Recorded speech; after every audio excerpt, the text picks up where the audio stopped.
blanking ship. Just going to take a quick second as I go ahead, load everything up.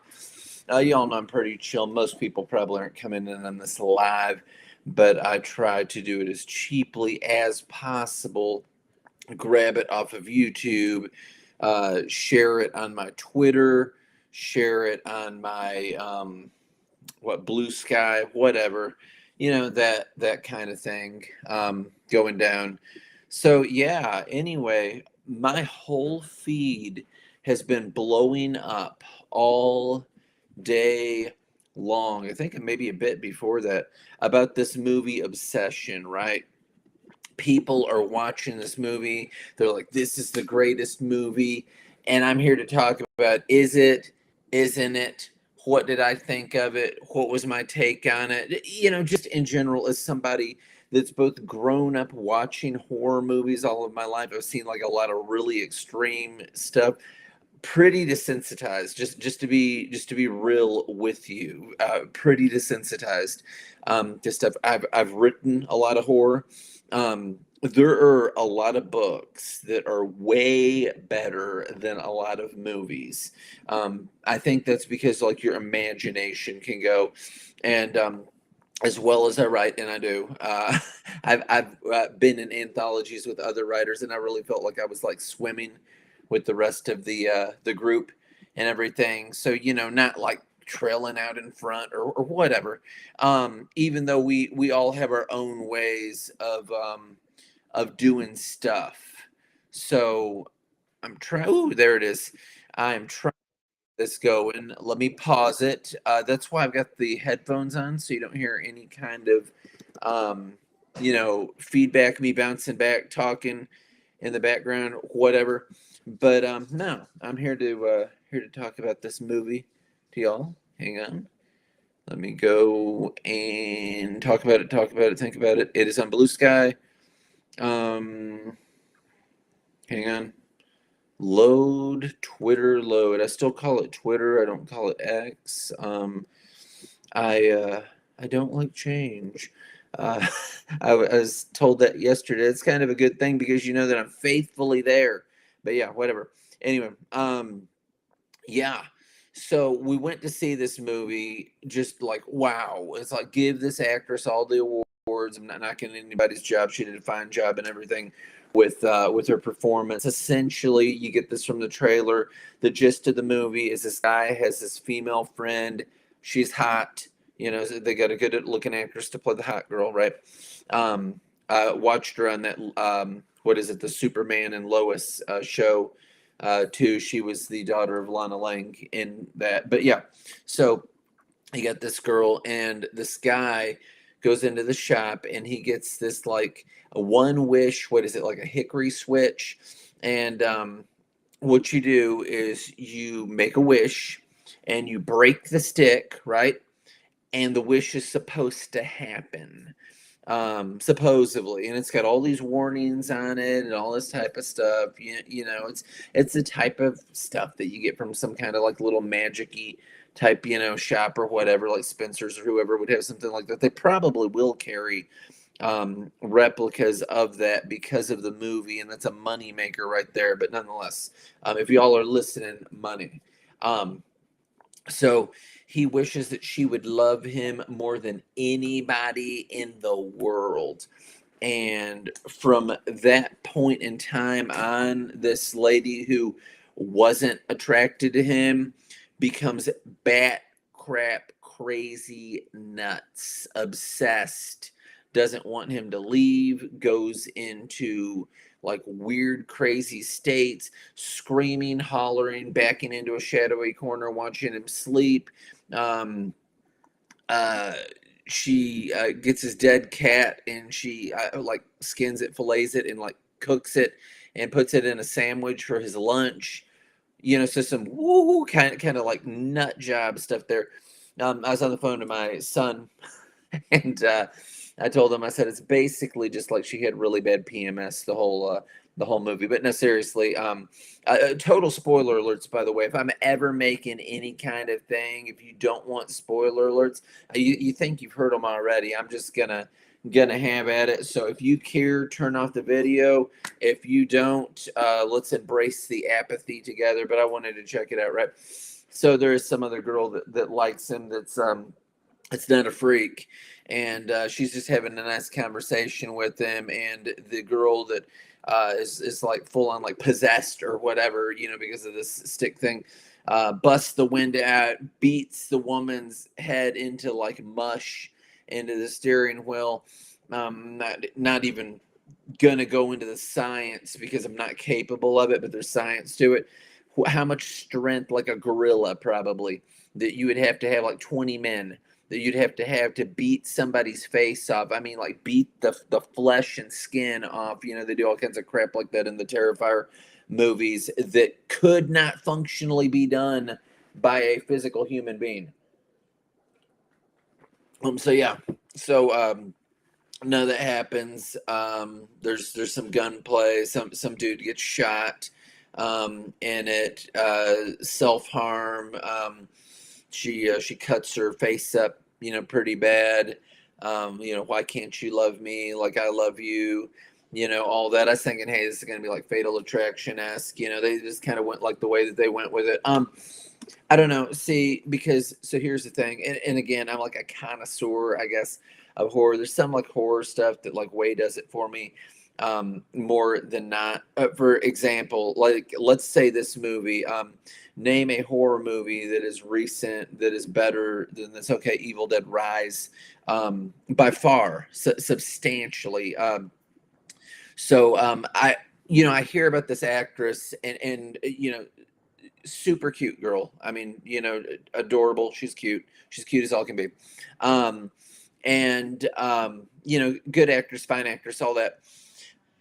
They're talking about how this dude that's made this is going to try and like relaunch, and that's like cancer, by the way, in general, generally speaking. Now, there's some rare exceptions to this rule, but to say you want to relaunch anything, it's like, what are you talking about relaunching? Texas Chainsaw Massacre. Okay, so here's the issue with that, right? So you had the initial one that people back in the day when it came out were scared of, and it's like it's hokey after that, after a certain point, because movies have got so visually like they look like they're real when they're doing horrible things, be it CGI or whatever. Um, and then some dude comes back and they redo Texas Chainsaw Massacre with like Jessica Biel and all these other people in it. And words like fantastic and outstanding could be used to describe that movie. Absolute excellence, high bar. The problem is that I cannot mentally conceive. The odds are not in their favor. I cannot conceive them doing better than the Jessica Biel thing. That's just like the wrong turn that was done with Eliza Dushku, and I'm not just saying that because both of those women are fine. Uh, I'm saying that because both of those movies were done so outrageously well. Everything, the pacing and the visuals and the acting and the casting and everything were done so fantastic that it's just like, well, gee, um, Stephen King, he didn't like Kubrick's The Shining, right? I mean, classic movie, widely embraced by people, does not follow the book. So he made his own like TV rendition of The Shining, and there was some coolness to it. But the Kubrick one is the one that really held to people all the more. I know that's got to aggravate you as a writer. I'm a writer. I totally get that.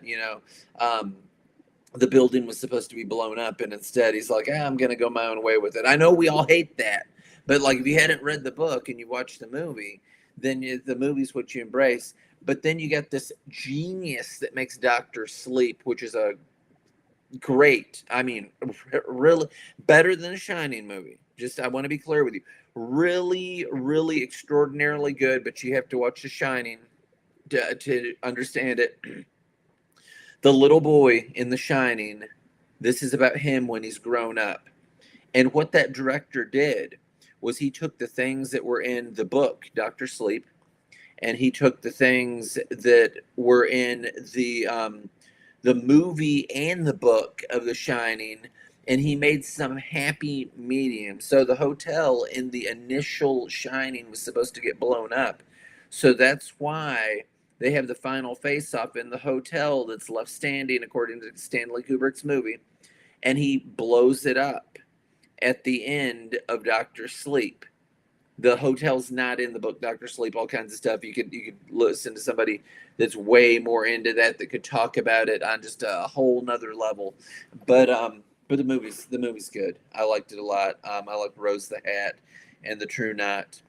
Essentially, they're vampires that get people that have the Shining, which is called Other Things through Stephen King stuff. But Carrie, she had the Shining, and it manifested in telekinesis. Charlie, she had the Shining, it manifested in pyrokinesis. All kinds of different characters, but be it called the Touch or the Shining or whatever, that have had these extraordinary gifts. The Green Mile, the dude that was healing people, he had that in him, and a lot of times what brings that out, and we're not talking about real life, we're talking about Stephen King literary universe stuff. What brings that out is trauma, extreme trauma, in his stuff, and that'll cause that thing inwardly to manifest, in the Stephen King fictional universe. But yeah, anyway, this was not by any means a bad movie as far as like the whole thing that you're watching and everything, but it was okay. It was totally watchable.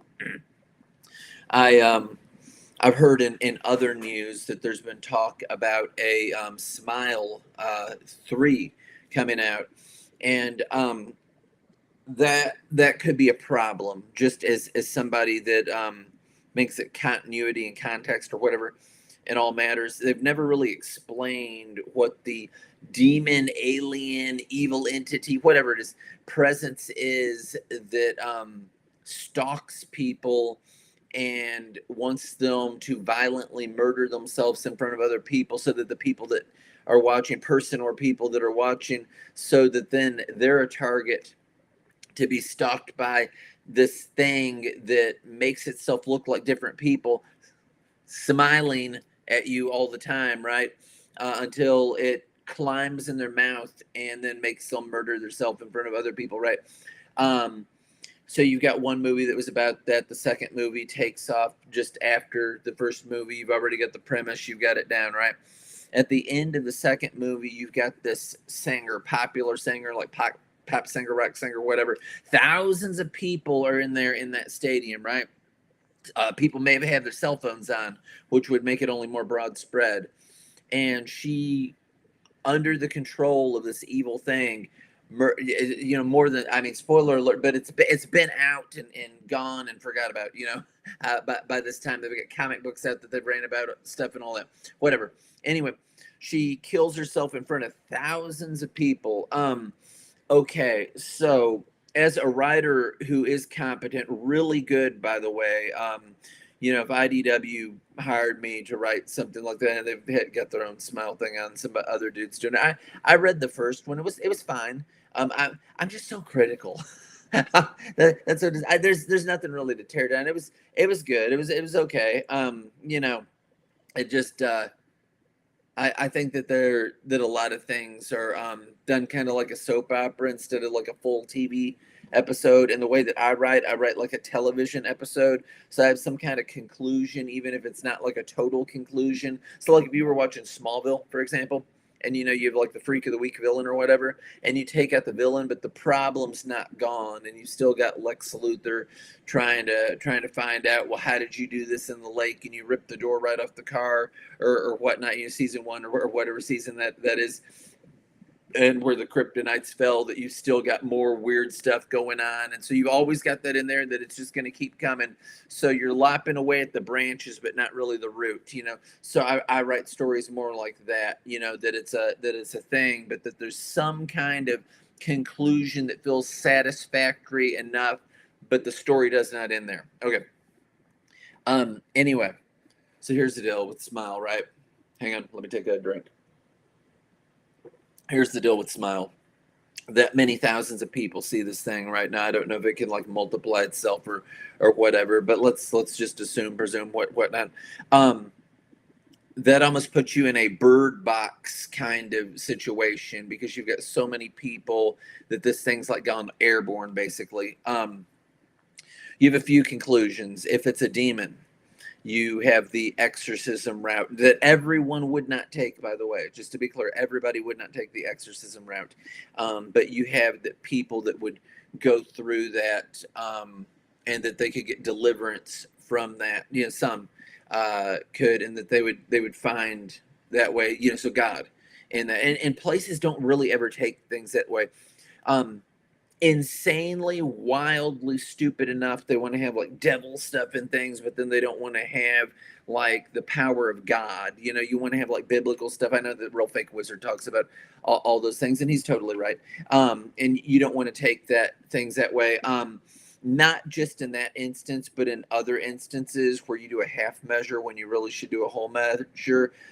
As a writer, whether you're trying to be sensitive to people or whatever, you suck because you're holding back on that. You shouldn't hold back on the story because, you know, an audience can't handle it or whatever. You slap the warning labels on this adults only, mature audience, whatever, you know.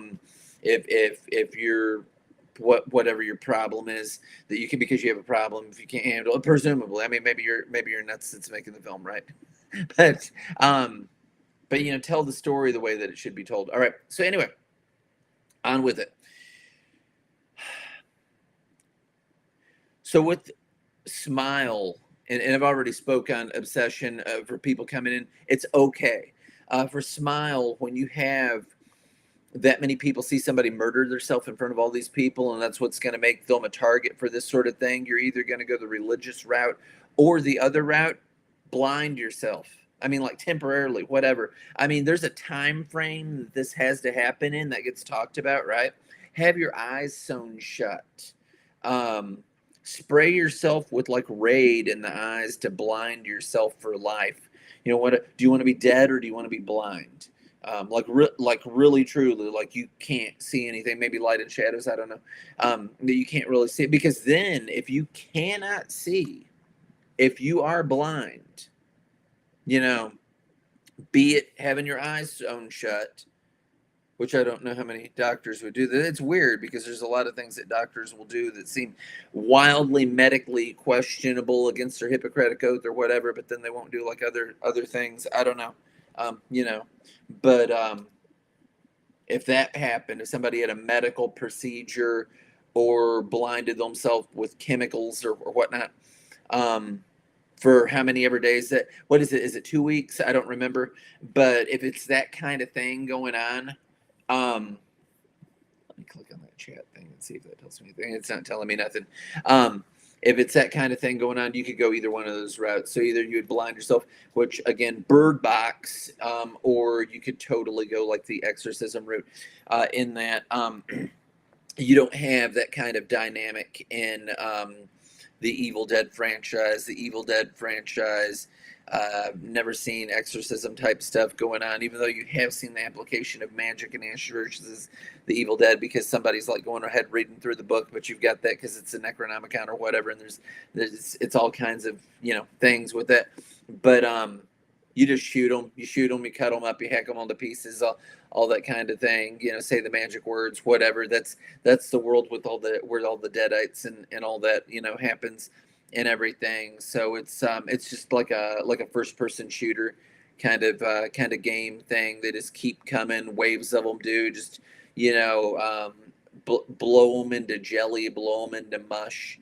That's all you do there. What they've got, I think Evil Dead Burn is the next one. There's Evil Dead Wrath and Evil Dead Burn. Whichever one is the next one. I did see like the little short trailer thing for it with the person being thrown all over in the background. That, I have high hopes for that as far as like a movie being nerve-wracking. Now the dude that makes that, and again, I'm really desensitized to stuff, by the way. The dude that makes that, he's like, I want people to have an experience and make them feel like they've really went through something and all that, which kind of sounds horrible. But then I've said, you know, I write things to to scar people, not to scare people, back when I was writing all these boogery things or whatever. So, I mean, you don't want somebody to feel like numb when you do it. It looked really intense. There were people slamming other individuals through a wall, slamming them on the floor. You got somebody crawling, trying to get away. It seems nerve wracking. So that to me seems like that would be better for the horror genre stuff, even though that's a broad term. Horror stuff is, but it seems like it would be all right.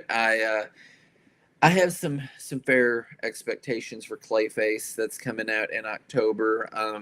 That's a body horror. I don't know what all's going to go on in it. I have heard that it is based off of the Batman the Animated Series things, which that's fantastic. So it's going to be this dude getting revenge on the mobsters that did this thing to him, that just wrecked him by pouring these chemicals, Renew You, on you and everything. So I think that'll be fine. When we were there, because when you go to see movies, the kind of movie that you see, they show you those types of trailers. So they showed a trailer for the next movie in the Insidious saga, and I'd already heard about it, so I already kind of knew. But it's going to be following the psychic medium woman instead of that family. She's a part of several of them, in fact, like some of the middle ones. Not my favorite ones, but she's an existing character in it, and so they're still working off of that, right? So there's some dude that can bring people back from, is it called the Further? Whatever it's called, the place where the people that have this, when they sleep, that they more or less like astral project into this other dimensional thing where the dead and boogery people are and all are there. So this person brings these things, which that's almost like a Nightmare on Elm Street trope. If you touch something, you bring it back or whatever. Brings these things back into the mortal, like corporeal world that we're living in. So they bring all these ghouls and all there. How do you deal with them at that point? Don't know. You have to watch the movie to find out. But as you watch the trailer, if you have seen all of the Insidious movies and you do not have a brain like a goldfish, but maybe it's more like mine where you retain things to the capacity of, I don't know, a computer, to some sense, maybe an old computer, maybe a 14.4. I don't know. I remember certain things and not others. But if you've seen those and if you have any retention of that, you'll see, characters that you've seen before, the woman in the Victorian dress with the shotgun and all kinds of different people that look different ways. I'd have to watch that again really clearly. I did not see in it, but they may have been there because I'm seeing it in like live real time. The Black Bride, that's like the serial killer man that wears the black bridal thing and stalks after the one guy. Didn't see that character there. Of course, they're playing the Tiptoe Through the Tulips and the red-faced guy who really just does not do it for me as far as a booger goes for those movies. The Black Bride, serial murder, possesses the dad and all that. Way scarier, way better character, whatever. I feel like the Crooked Man was the awesome thing in The Conjuring. And even though I liked both Nun movies, I want to come right out and say that because I've heard people dump on the second movie. I liked that. Was it the second one where it was the blood of Jesus Christ? Was it what caused them to overcome? And they went through the Catholic thing where you pray over the grape juice, and that they literally believe that it is literally made into blood, and use that on the nun and all that because it's a demonic entity, Valak, But yeah, so that's it is what it is. I like the Crooked Man. I know that they're doing another Conjuring thing, which that should be fine. It's going to be a prequel to the others, so it's going to be the two characters, different people playing them when they're younger and newer at the stuff that they're doing, going along, investigating, trying to find like demonic stuff and everything. So that could be good and fine. You've still got that dynamic. They both love each other so much and everything. I kind of wondered if they were going to carry on based on how it ended and do anything with the daughter at all. Um, she's she's part two of them. There's one of them where they come after her when she's a little girl, and there's another thing where the boogery stuff wants to get her when she's a grown woman. But yeah, it's gonna be what it's gonna be. But I think that should go over fine too. The Evil Dead thing, I think it's just I think it's gonna knock it out of the park.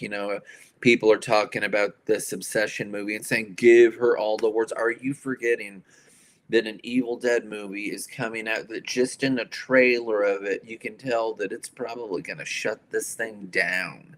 A lot of that. The other one was surprisingly good. I mean, like, wow, like one of the best in the franchise. Good. They've got different things going on stylistically. It didn't have the heavy comedy humor stuff with it. So much or anything, but it came off very Evil Dead. I love Flatiron Buildings, by the way. I just have a thing about them, so that only adds to me liking it that it was in this old like abandoned Flatiron building. I like the whole look of everything that was going on. I thought the stuff at the lake was cool, all that goodness. But yeah, I'm looking forward to that movie coming out this year. Not a whole lot of movies that I just think, man, that looks like that's going to be really interesting. But it's, like a hey, I want to check that out. Yeah, I'll tell you a horror movie that I saw that is substantially better than a lot of these ones that they praise, right? Because you'll hear people that are like, "Weapons, man, Weapons was such hot stuff," and you'll hear the. I'm not trying to stomp on anybody's toes, but I'm saying that it was talked up to a point that even if it's whatever, and that was that it had its moments, right? That it's not living up to that hype, and then certainly the Sinners movie, that people lifted that one up so much that it was okay. That's my take. And again, I'm like a desensitized person or whatever with this stuff. I just don't get like all shock or whatnot. There's hardcore fans out there that are like, I know exactly what you're talking about. Thank you. But like, what was that movie out? The Dangerous Animals. Dangerous Animals, about the serial killer that would feed people to sharks in Australia. That was out. So much better than Weapons and Sinners, that if you think that those movies are better, your opinion's not doing so. I mean, do you really think that they're better? The movie is so good that it reminded me of like a Silence of the Lambs type thing, more so that it was more in that league. You know what Pete what reviewers, not the public, not you, but what reviewers, everybody collectively together, boo, because anything, generally speak, when you talk about reviewer things, there's so many opinions that you hear that it's like, who are these people? How did they get this job? They don't deserve it. That they said was like Silence of the Lambs. Long Legs. Long Legs is a movie that progressively gets worse the longer you watch it. It starts out and you think, man, this is going to be a really hot movie. And then it start stinking it up more and stinking it up more and stinking it up more until it's just like pure unadulterated bull crap. It is just a trash movie. It's just not any count. Dangerous Animals is actually excellent. You got these girls chained up in this boat. I don't remember everybody that's in it, but the main one is really good looking. So I mean, you've got that. If you're looking for something with like a fine looking blonde in it, her name's Zephyr in it, like a West Wind, but and she's really like fighting for her life and everything against this real big, like huge, like Australian dude and everything. It's a good movie. It's quite good, and it ends in a satisfactory way in slow motion. And you know what I'm talking about when you talk about a dude that feeds people to sharks. The killer dies the way you want the killer to die in that. So yeah. Almost felt like a Jaws kind of thing or something at one point, but yeah, it was very good. It's a nice movie. The guy's a freak in it. He plays a freak excellent. There's a scene where he's like kind of dancing around in a robe, and that just makes me think that much more of the Silence of the Lambs thing. Anyway, this was just me doing a quick take on Obsession. It was okay. Um, Movie that I saw recently that I thought was surprisingly good. I mean, I've seen a bunch. I saw the Smashing Machine and all kinds of things. It was okay. I liked the character The Rock played and everything. It was a fine movie. But I mean, the more gripping movie that I've seen recently was Christy. Um, it's about Christy Martin. Um, it's a fascinating story. Again, I don't care if you don't want spoilers. Don't listen to me. Don't talk to me. Whatever. It's gonna happen. She's a lesbian when she's younger. Her mom and dad talk about like taking her to a priest or whatever. She just won a tough guy contest. Somebody saw what she did in the contest. This is me walking through the movie really quick.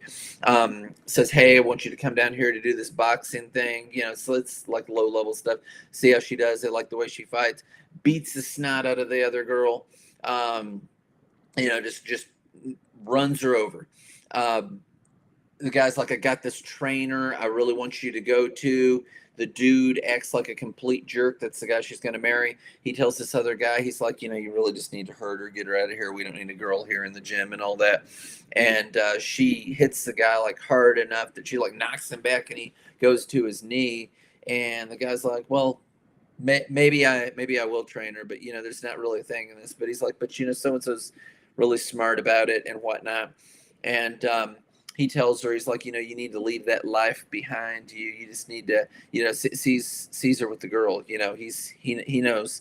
And he's like, you just need to marry me. He's sleeping with her and everything. He's old enough to be her daddy. And he takes advantage of this young girl, completely controlling, completely domineering. She does it, she's with him and everything. She would still be with him if he wasn't brutally beating her, taking money off the top, hiding it in the backyard, mailing it to the kids, taking humiliation videos of her, all kinds of stuff. Horrible person. He got sentenced 25 years without parole for what he did to her, for leaving her for dead. I'm not going to break down that scene, but that's cinema, man. He'll be out in the early 2030s based on that, unless somebody kills him in prison, which he totally would deserve that. What a terrible person. She After he went away to prison, she went ahead and she married a woman. It was a woman that she had fought before, and she is living a happier life, which would not be hard when you are trapped in an abusive relationship. So that's Christy. Sydney Sweeney plays her.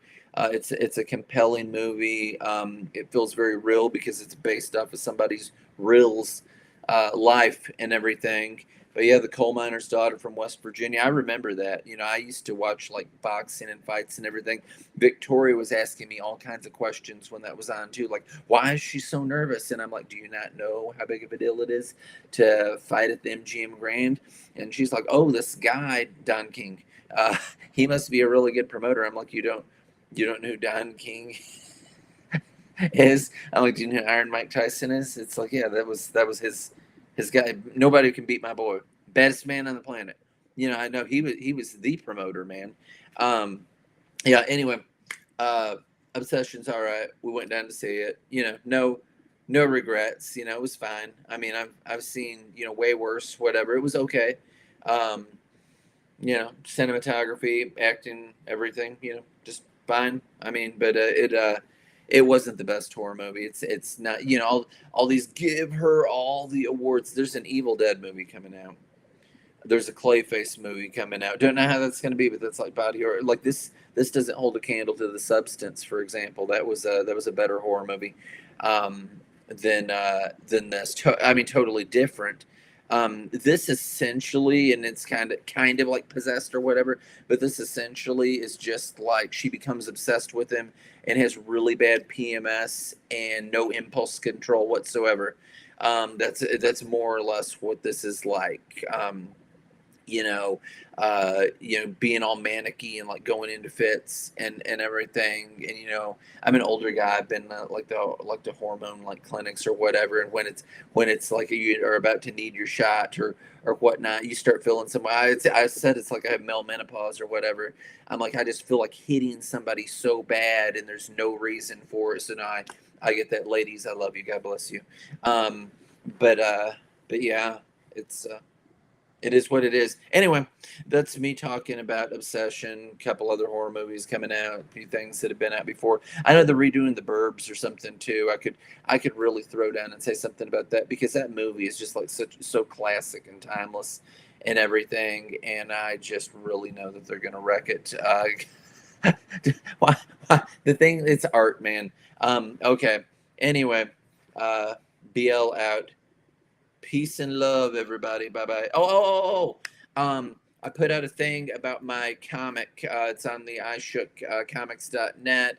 Trying to build up more stuff for that. If you like horror-esque content, whatever, and it's got a lot of stuff to it. The Hellfire series will be coming out in November of this year, 2026. If you're watching, like, anytime, like remotely close to now, 2026 November will be the first issue. They'll be coming out monthly thereafter that. Going to try and have them on pull lists for comic shops, everything. See what all I can do. Did this off of my own back. I've had some artists and people who have been super sweet and super kind to me, to come on and to work. But I've been paying them and working with people and all kinds of stuff, and bartering deals with the different people over on the side, all kinds of things, whatever. Anyway, Hellfire series, which will include Small Dog, Holy Ghost Exorcist, like the novel. Read the novel; you'll love the novel if you love supernatural horror, whatever. It's Southern Gothic. It's like like Breaking Bad is with like being a drug dealer. It's like that with Deliverance Ministry. It's like the way that it is or whatever. Yeah, I've got a thing about that. There'll be more stuff. Why? Because I'm trying to stir the pot and get people interested in this stuff. I know how it is, right? Because there's people on YouTube, not me. There's that other channel that you watch, and the person's popular, and they could like literally have a piece of crap with a price tag on it, and you'd pay for it. Me, I'm putting out things that should entertain you. Supernatural horror, Christian horror, true crime, pulp. It's got it all, man. Um, yeah, check it out. Check out my stuff. Stay posted. Follow me on all the social media things. I'm on Twitter. I'm on Blue Sky, Facebook, Instagram, Slasher. Peace and love. Bye.